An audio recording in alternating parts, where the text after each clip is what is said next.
Welcome to the History Maps podcast. It is July 4, 1187. The midday sun is beating down on a waterless plain in the Levant.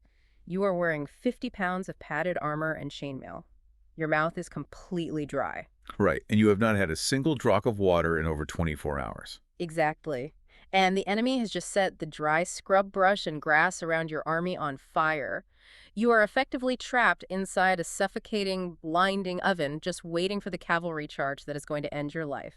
This was the brutal, inescapable reality for the Crusader army at the Battle of Hattin. It really is a stark contrast to the standard, polished image of a medieval knight. We often picture pristine white tunics with red crosses, gleaming silver armor, and heroic charges across sunlit fields. Yeah, the romantic myth. Right, but the reality of warfare in the late 12th century was dominated by exhaustion, dysentery, extreme thirst, and just completely collapsing supply chains. I mean, the romantic myth evaporates very quickly when exposed to the logistical realities of the era. And that is exactly the mission of this deep dive into the source material. We are examining the Third Crusade, which was a massive multi-continental conflict stretching from 1189 to 1192.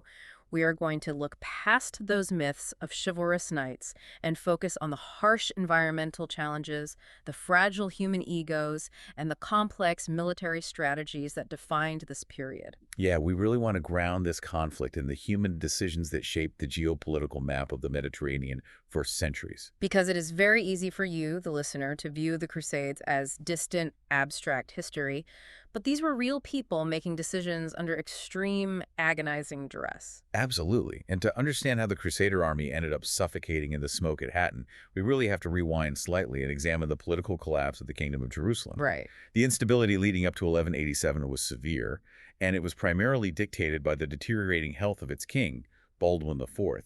Baldwin IV is a fascinating and tragic figure. He suffered from lepromatous leprosy. We really need to talk about what that actually meant for a medieval ruler. Yeah, because a medieval king was expected to be a warrior, to lead from the front, to physically embody the strength of the kingdom. And leprosy slowly stripped all of that away from him. It did. By 1183, his condition had advanced to a horrific stage. He had become blind. He could no longer walk unsupported. That is just brutal. It is. He lost the use of his hands and feet due to nerve damage and secondary infections. Yet he was trying to hold together a highly fractious kingdom surrounded by enemies. And in medieval society, leprosy was often heavily stigmatized, right? Sometimes viewed as a divine punishment. Yes, though Baldwin's subjects largely respected him for his sheer willpower. But his physical decline meant his life expectancy was short, which created this perpetual succession crisis. Which brings a lot of ambitious, ruthless people out of the woodwork. Baldwin has a sister, Sibylla. She is the heir. And the powerful nobles in the kingdom, men like Raymond III of Tripoli and Bohemond III of Antioch, are circling. Right, they're trying to force a marriage that would benefit their own political factions. They were essentially planning a coup. And Baldwin realized this. So to preempt them, in 1180, he hastily married Sibylla off to a Frankish knight named Guy of Lusignan. The marriage was incredibly rushed. It was actually canonically invalid at the time because it occurred during Lent and it lacked public notice. Which is a big deal back then. Huge deal. Guy was essentially a political outsider, and a controversial one at that. He had been banished from his homeland of Poitou by the King of England after killing the Earl of Salisbury in a failed attempt to kidnap Eleanor of Aquitaine. Wait, so the King of Jerusalem, desperate to stop a coup, hands the keys to the kingdom to an exiled murderer who has no real political base in the Levant. That is exactly what happened. That sounds like a recipe for immediate civil war. It certainly laid the groundwork for it. In 1183, as Baldwin's health plummeted, he appointed Guy as regent. But Guy's lack of military acumen became dangerously apparent almost immediately. Right, with the siege of Carrick Castle. Yes. Later that year, the Ayyubid Sultan, Saladin, laid siege to Carrick. Guy marched the royal army out to relieve the siege, but hesitated. He refused to engage Saladin in open battle, even when he had a tactical advantage. And the nobles were furious. Beyond furious. Baldwin actually rallied, had himself carried to the battlefield on a litter, resumed power, and stripped Guy of his regency. The king, blind and dying, literally has to be carried to the front lines because his appointed regent will not fight. That has to destroy whatever credibility Guy had left. Completely destroyed it. Baldwin essentially disinherited Guy. He went so far as to name his 5-year-old nephew, Sibylla's son from a previous marriage, Baldwin V, as co-king and his official successor. The friction between Baldwin and Guy must have been incredibly toxic. Oh, it was. Guy retreated to his power base in Ascalon and openly defied the king. He refused to let King Baldwin even enter the city gates of Ascalon. Yeah. And then Guy went further, massacring Bedouin pastoralists in the royal fief of Derham, people who were explicitly under the king's royal protection. So it was a direct challenge to the crown's authority. Exactly. But then the inevitable happens. Baldwin IV dies in 1185. The kingdom is handed to a child king, Baldwin V, but the child is sickly, and he dies just a year later in 1186. Suddenly, the throne is completely empty, the power vacuum is absolute. And this is where the political maneuvering turns into a full-scale crisis. Sibylla and Guy hurried to Jerusalem.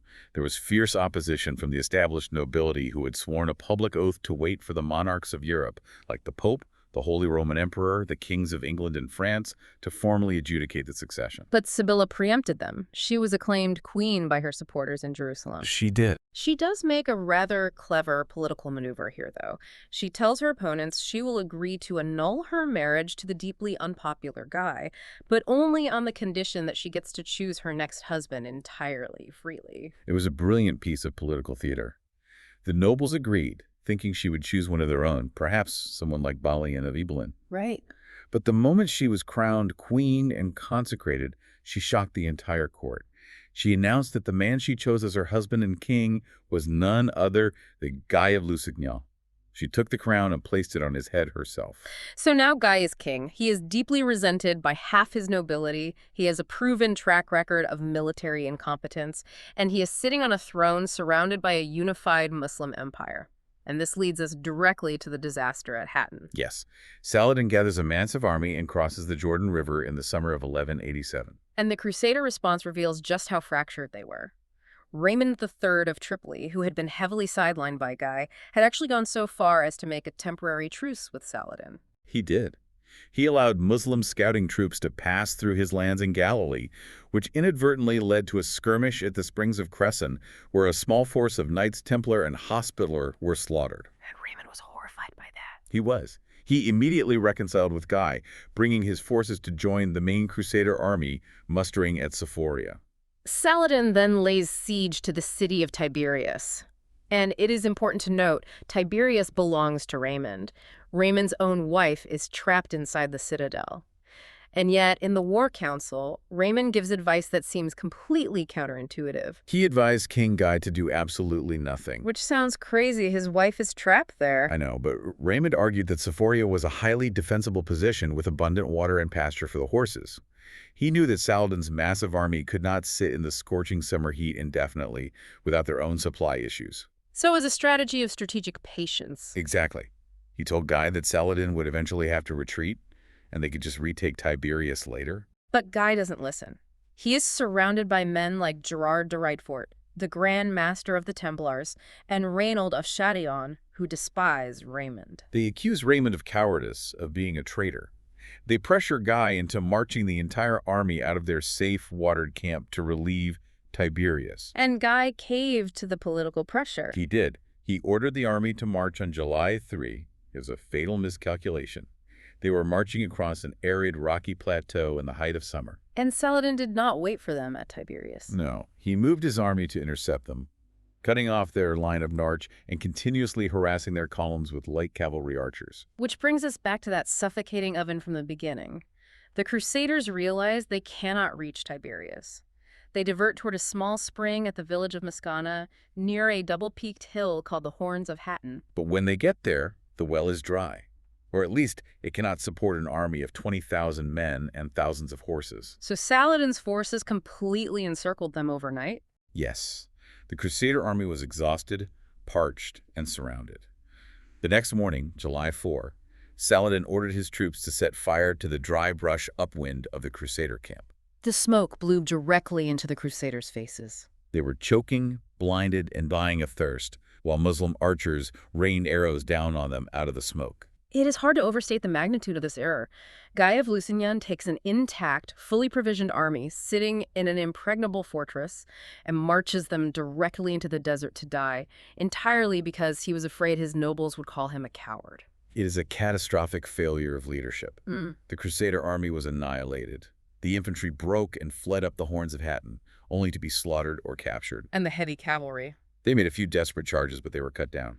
By the end of the day, the king of Jerusalem, the Grand Master of the Templars, and most of the nobility were prisoners of Saladin. The true cross, the holiest relic of the kingdom, which they had carried into battle, was captured. The sources detail a very specific, highly symbolic moment that happens in Saladin's tent immediately after the battle. The high-value captives are brought in. Guy is terrified. Saladin takes a goblet of iced rose water and hands it to the king. Understanding the cultural context here is vital. In Arab tradition, offering a captive food or drink was a formalized gesture of hospitality and clemency.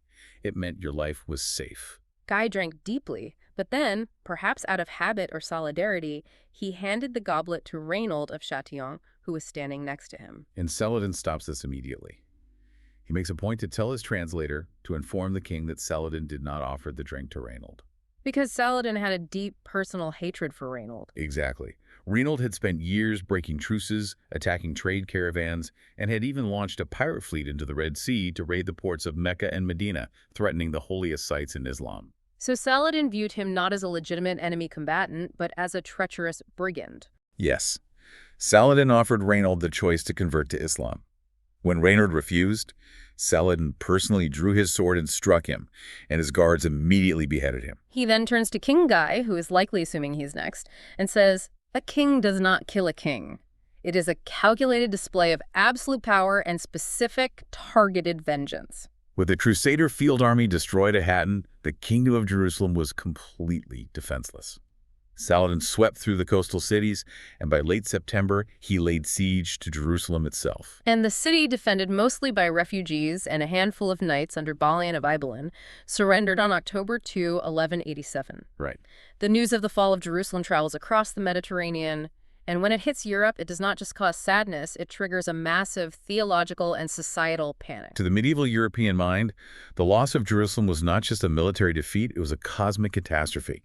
Preachers across Europe began tying the fall of the city to apocalyptic prophecies in the Book of Joel and the Book of Revelation. There was a genuine widespread belief that the last days were rapidly approaching. Yes, and that God had allowed the city to fall as a direct punishment for the sins of Western Christendom. Pope Urban III reportedly died of grief upon hearing the news. His successor, Pope Gregory VIII, quickly issued a papal bull called Audita Tremendi in October 1187, formally launching what we now call the Third Crusade. We have two massive ideological frameworks colliding in this conflict. On Saladin's side, he is utilizing the concept of jihad, but we need to define how he was using it politically. Right, because the Islamic world at this time was not a monolith. It was deeply fragmented, full of rival emirs and dynasties. Saladin spent years fighting other Muslims before he ever seriously engaged the Crusaders. That is a crucial point.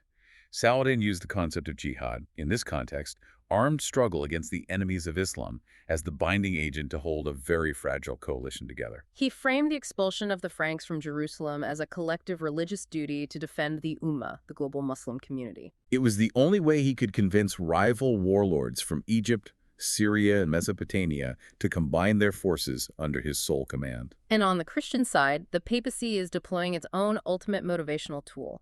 They frame the crusade as an armed pilgrimage. But the real mechanism here is the plenary indulgence. For a listener who might not understand 12th century Catholic theology, how exactly does this work? Well, in medieval theology, when you commit a sin, you confess it and receive absolution, which saves you from hell. But you still carry a temporal debt for that sin, a debt that has to be burned away in purgatory after you die before you can enter heaven. And for a medieval knight whose entire profession revolves around violence, killing, and looting, the prospect of purgatory was terrifying and guaranteed. Precisely. They are walking around with an immense amount of religious guilt, believing they are doomed to thousands of years of suffering. So when the Pope issues Audita Tremendi, a plenary indulgence offered the complete remission of all temporal punishment for sin. It was effectively a clean slate. The papacy was telling these violently trained men, take all of your aggression, all of your martial skill, and direct it at the enemies of the church in the Holy Land. If you do this, you bypass purgatory entirely. it was the ultimate psychological recruitment tool. It really was. Let me explore the motives of the European monarchs for a second. We talk about this intense religious piety, this genuine fear of purgatory. But wasn't taking the cross also a highly convenient political maneuver? How so? Well, you have these fractured domestic populations in England, France, and the Holy Roman Empire, full of restless, violent nobles who are constantly fighting each other and challenging the crown. Launching a crusade essentially exports your domestic problems. It unifies your rivals under your banner and sends them thousands of miles away. That is very true. It was absolutely a synthesis of genuine piety and hard-nosed political utility. You cannot separate the two in the medieval mind. For a monarch like Henry II of England or his son Richard I, taking the cross elevated their status above mere secular rulers. They became holy warriors. And it allowed them to levy massive new taxes, like the Saladin tithe, with the full backing of the church. Yes, but as the campaign unfolds, we see that those domestic political rivalries did not vanish. The English, French, and German nobles did not suddenly become a unified brotherhood. They simply packed up their animosities and exported them to the beaches of the Levant. Which sets the stage for the mobilization. The disaster at Hattin demanded a colossal European response. And the first monarch to actually get his army moving was not the King of England or the King of France. No, it was the most powerful man in Europe. And his campaign leads to one of the most anticlimactic moments in military history. We are looking at Frederick Barbarossa, the Holy Roman Emperor. The name Barbarossa translates to Redbeard in Italian. He was an absolute giant of medieval politics, having spent decades battling the papacy and securing his grip over Germany and northern Italy. And at the time he took the cross for the Third Crusade, he was 67 years old. In an era when most men did not live to see 50, a monarch leading an army in the field at 67 is extraordinary. And he does not just bring a small contingent. The numbers attached to Barbarossa's mobilization are difficult to comprehend. The sources suggest an army of up to 150,000 men, including roughly 20,000 heavily armored knights. While medieval numbers are notoriously inflated by chroniclers, even conservative modern estimates place his army at an absolute minimum of 15,000 heavily armed combatants, plus tens of thousands of infantry, camp followers, engineers, and supply trains. The logistics of moving a human mass this size across a continent are staggering. A medieval army of this scale required hundreds of thousands of pounds of food and fodder every single day. Which brings up a critical decision Barbarossa makes. Instead of taking his army to the Mediterranean coast and sailing to the Holy Land, he chooses the overland route. He plans to march this massive column through Central Europe, down through the Balkans, across the Byzantine Empire, and through the hostile territory of Anatolia. The chroniclers recorded the sheer physical length of this army. They noted that when the column was on the march, it took 3 full days for the entire army to pass a single point. 3 days. So why do it? Why would an emperor with massive resources choose a grueling, hostile overland route instead of just building a fleet and sailing his army there? It comes down to the unforgiving math of medieval logistics. Sourcing enough ships for an army of that scale was logistically impossible. You are not just transporting men, you are transporting tens of thousands of war horses. And a medieval transport ship could maybe carry 30 or 40 horses. Right, so you would need thousands of ships, endless miles of rope, vast quantities of timber, and you would have to carry enough fresh water on those ships to keep the horses alive for weeks at sea. The cost was prohibitive, and the port infrastructure to load and unload an army that size simultaneously simply did not exist. So sailing was a luxury reserved for smaller, highly concentrated forces, like the ones Richard and Philip would later bring. Exactly. So Barbarossa marches overland. He navigates the treacherous politics of the Byzantine Empire. He fights his way across Anatolia, achieving significant victories against the Seljuk Sultanate of Rum, capturing their capital at Iconium. He successfully navigates the most dangerous part of the journey. He reaches the borders of the Levant. Saladin's forces are reportedly terrified. The arrival of the German army would have tipped the scales of the entire conflict. Saladin was already struggling to maintain his coalition. Facing an additional, highly disciplined army of that size could have broken the Ayyubid defenses entirely. But then, we reach June 10, 1190, the army is crossing the Salif River in Cilicia in modern-day southern Turkey. The accounts vary slightly on the exact mechanics, but the outcome is the same. The river was swollen with snowmelt, moving fast and cold. Frederick, eager to get across, entered the river ahead of the main body of his troops. And his horse lost its footing on the rocks and was swept away by the current. Frederick was thrown into the water. He is 67 years old, and he is wearing heavy chainmail armor. The sudden shock of the freezing water, combined with the immense weight of the waterlogged armor, pulled him under. He could not fight the current. Before his guards could reach him, the Holy Roman Emperor drowned in a remote river thousands of miles from home. The psychological whiplash of that moment is hard to fathom. This colossal machine, this army that took 3 days to pass a single point, was held together entirely by the personal authority of one man. Without him, the machine just breaks apart. The structure of feudal armies relied heavily on personal oaths of fealty to the sovereign. When Frederick died, those personal obligations effectively dissolved. His son, Frederick of Swabia, tried to take command, but he lacked his father's immense prestige. And the German army immediately fractured. Desertion was rampant. Thousands of soldiers, believing God had cursed the expedition, simply turned around and began the long walk back to Europe. Others took ships from nearby ports. A small remnant does continue on to the siege of Acre, but the existential threat that the German army posed to Saladin effectively vanishes into the waters of the Salif. It leaves a massive what-if hanging over history. If that army had arrived intact, the sieges that defined the Third Crusade might have been over in weeks instead of years. With the German threat neutralized, the strategic focus of the Crusade shifted entirely to the sea and to the remaining monarchs making their way by ship. But before the kings of England and France could arrive, a desperate, deposed king of Jerusalem decided to force the issue. This brings us to the Siege of Acre. Saladin had released Guy of Lusignan from prison in 1189. But Guy is a king without a kingdom. Jerusalem is gone. The only major coastal city still in Christian hands is Tyre. But Tyre is being held by Conrad of Montferrat, a formidable nobleman who'd arrived just in time to save it from Saladin. When Guy arrives at Tyre and demands entry, Conrad literally shuts the gates in his face and says he does not recognize Guy as king.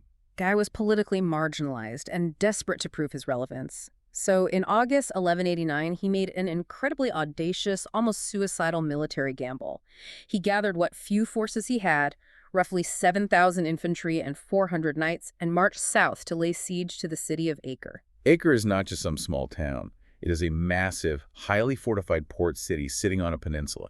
Saladin had heavily garrisoned it and turned it into his main arms depot in the region. Guy marches up to the walls, blocks the land approach, and uses a small Pisan fleet to blockade the harbor. But Guy's force was far too small to completely seal off a city of that size. And Saladin, realizing the strategic threat, did not just let Guy sit there. He mobilized his field army, marched to Acre, and completely surrounded Guy's encamped forces. So we end up with this bizarre, terrifying tactical situation.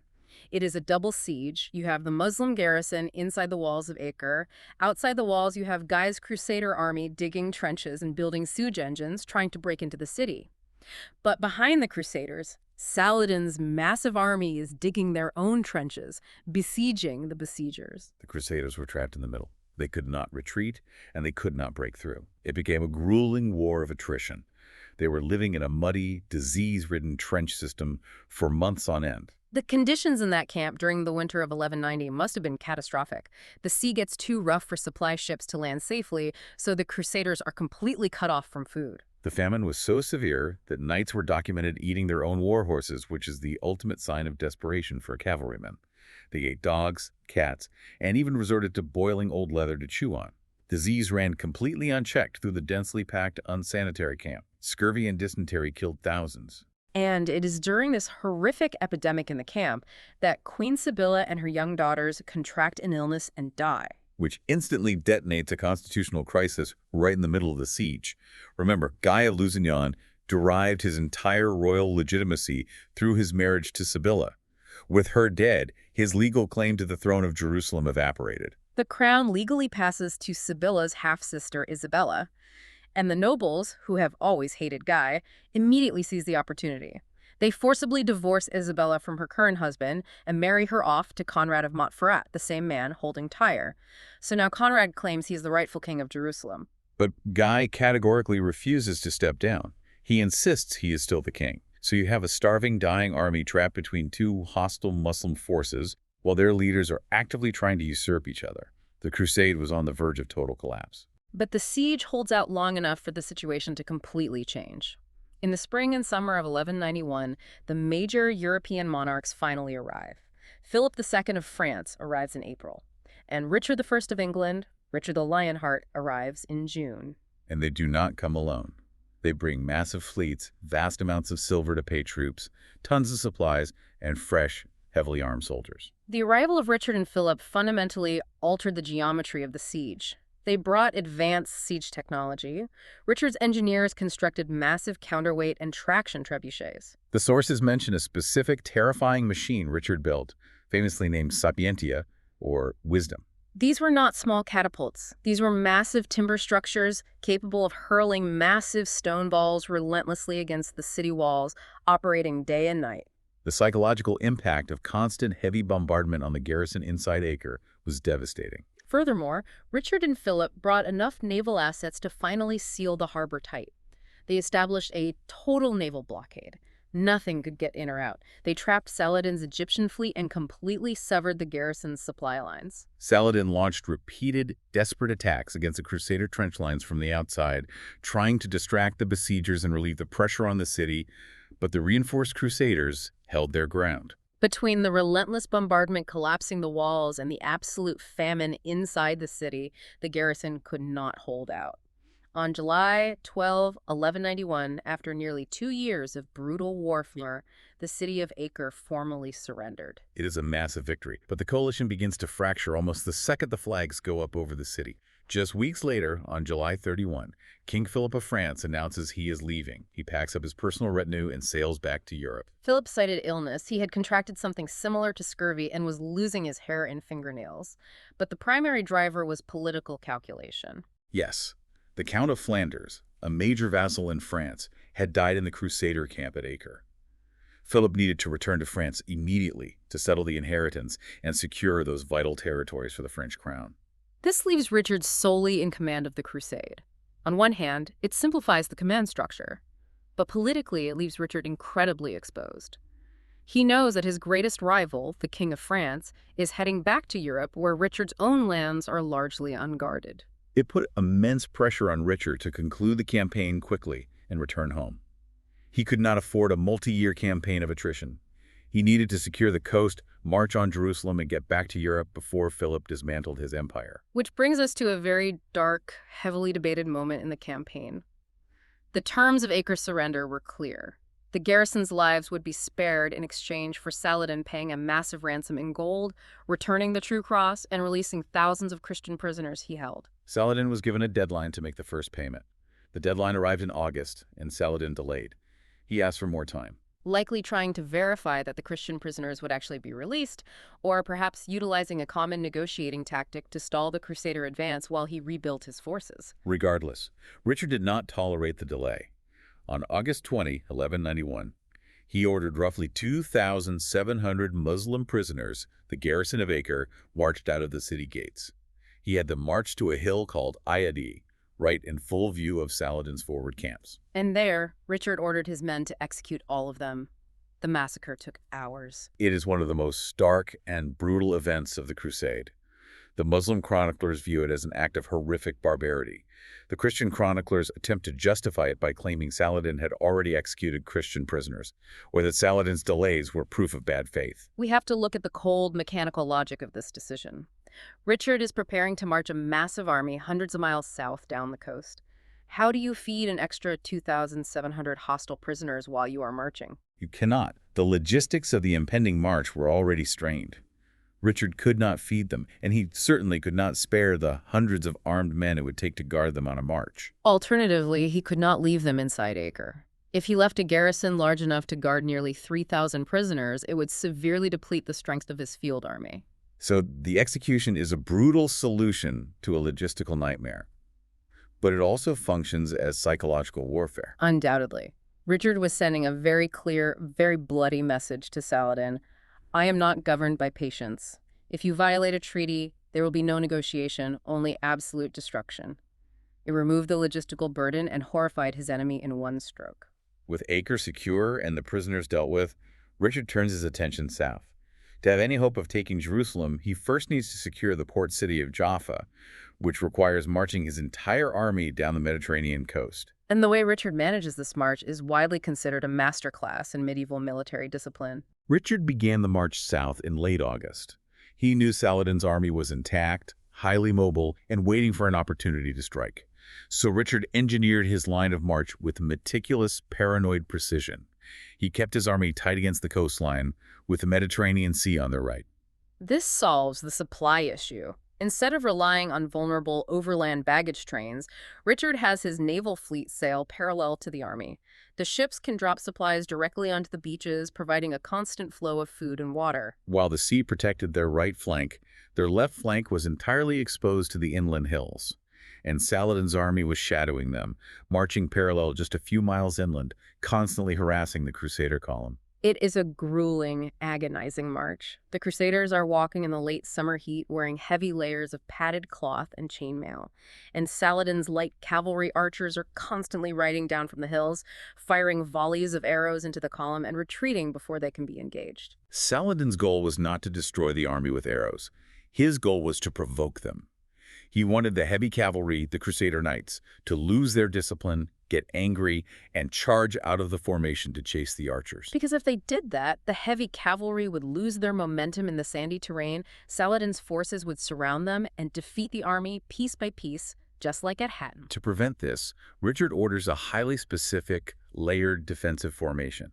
He puts the baggage train and the most vulnerable troops right on the beach. Then he places his heavy cavalry, the knights and their war horses, in the center. And on the far left, facing the enemy, he places his heavily armored infantry and crossbowmen. The infantry functioned as a living shield. They were ordered to maintain a steady marching pace, absorb the arrow fire, and protect the vital asset, the cavalry, inside the formation. The imagery is quite vivid. They formed a moving turtle shell. The infantry is the hard, armored exterior, just absorbing the blows to protect the vulnerable, high-value organs hidden inside. Saladin's own chronicler, Baha al-Din, rode near the lines and recorded what he saw. He wrote about seeing Frankish infantrymen marching along with 1, 2, or even 10 arrows sticking out of their thickly padded armor. They looked like human pincushions. But the armor was so thick, the arrows did not penetrate deeply. The men just kept walking, completely unbothered, maintaining the pace. The psychological endurance required to maintain that discipline is remarkable. You are being shot at all day, men and horses are dying, and your commander is telling you to just keep walking and under no circumstances fight back. Richard forbade anyone from breaking formation until he gave a specific, coordinated signal, 6 trumpets blowing simultaneously. This intense pressure cooker finally blows on September 7, 1191. The army reaches a wooded area near the town of Arsuf. Saladin decides the harassment is not working. He commits his entire army, roughly 35,000 men, to a massive, pitched battle, trying to physically break the Crusader rear guard. The pressure on the rear of the column, which was being held by the Knights Hospitaller, was immense. They were taking heavy casualties, primarily losing their valuable war horses to arrow fire. The Grand Master of the Hospitallers sent multiple messengers to Richard, begging for permission to charge. Richard repeatedly refused, waiting for Saladin's forces to fully commit and close the distance. But human endurance has a limit. Eventually, 2 Knights of the Hospitaller Order, unable to watch their horses die any longer, simply snap. They break ranks, spur their horses, and charge directly into the Ayyubid right wing. The rest of the Hospitallers, bound by military brotherhood, follow them. This is the nightmare scenario for a medieval commander. The vanguard has launched a premature, uncoordinated attack. The entire defensive formation is compromised. But Richard's reaction here is what defined his reputation. He doesn't panic, and he doesn't leave the Hospitallers to die. In a split second, he realizes the plan has changed, and he adapts instantly. He orders the trumpets blown. He signals a general counterattack of the entire heavy cavalry line. The sheer kinetic force of a coordinated, massed, heavy cavalry charge by European knights was unlike anything else in medieval warfare. It caught the Ayyubid army completely off guard as they were pressing in close, expecting the infantry line to break, not to be suddenly hit by thousands of armored knights. The charge shattered Saladin's lines. And crucially, once they break the enemy lines, Richard manages to do the impossible. He blows the trumpets again and actually gets his knights to start pursuing. He reins them back in, regroups the line, and maintains the disciplined formation. Saladin's forces suffered heavy casualties, losing perhaps 7,000 men, while the Crusaders lost roughly 700. Arsuf was a massive tactical victory. It shattered the myth of Saladin's invincibility and secured the Crusaders' control of the central coastline. What is fascinating about Arsuf is that modern archaeology has actually verified the historical accounts and given us incredible insight into the mechanics of the battle. Yes, The work by archaeologist Raphael Lewis, near modern-day Tel Aviv, has been highly revealing.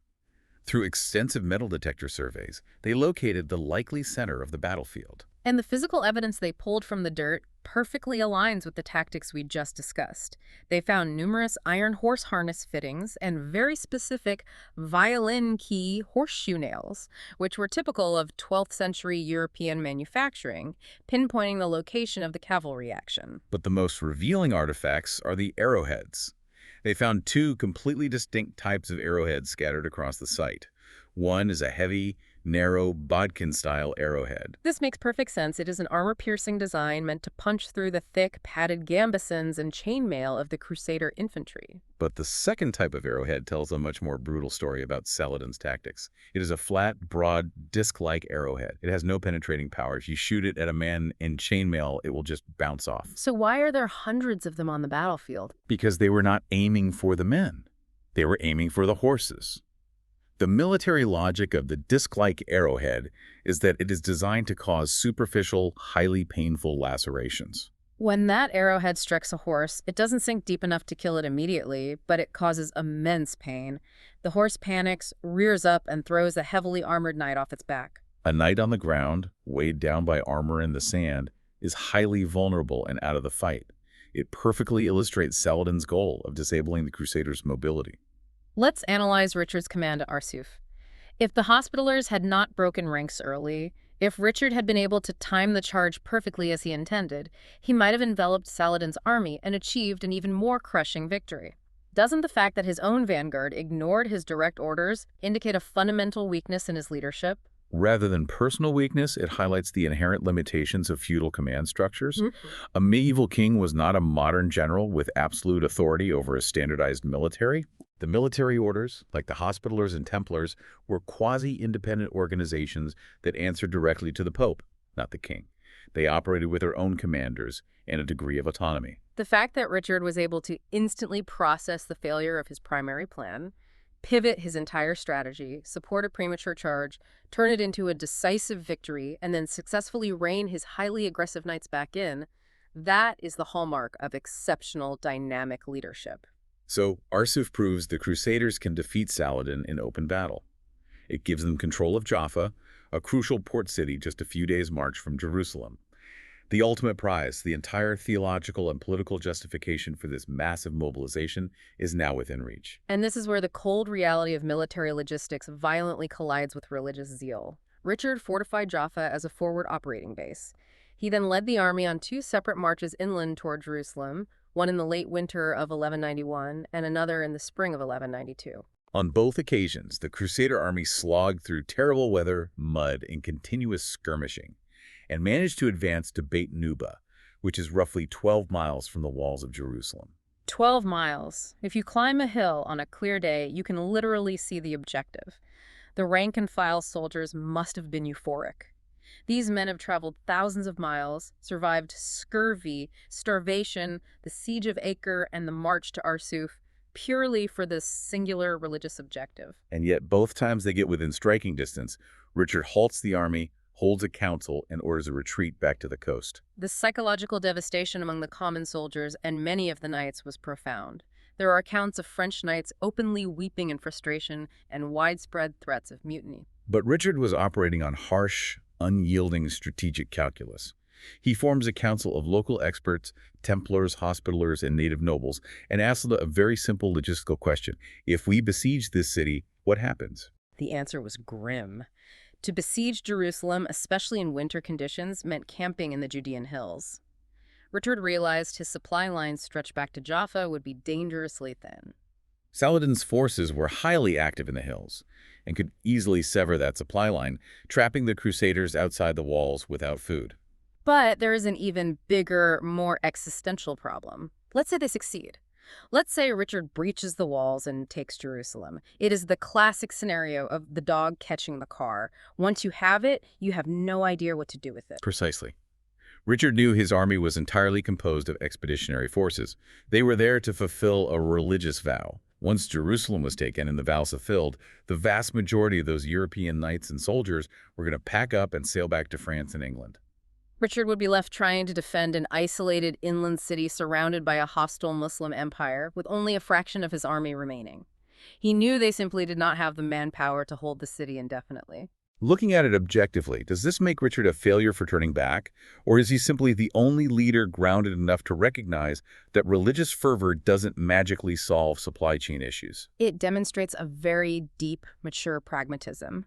Many commanders throughout history have allowed ideological fervor to push them into military overextension, resulting in the annihilation of their forces. Richard recognized that taking Jerusalem would ultimately lead to the loss of the city again, and likely the loss of the coastal cities they had just fought so hard to secure.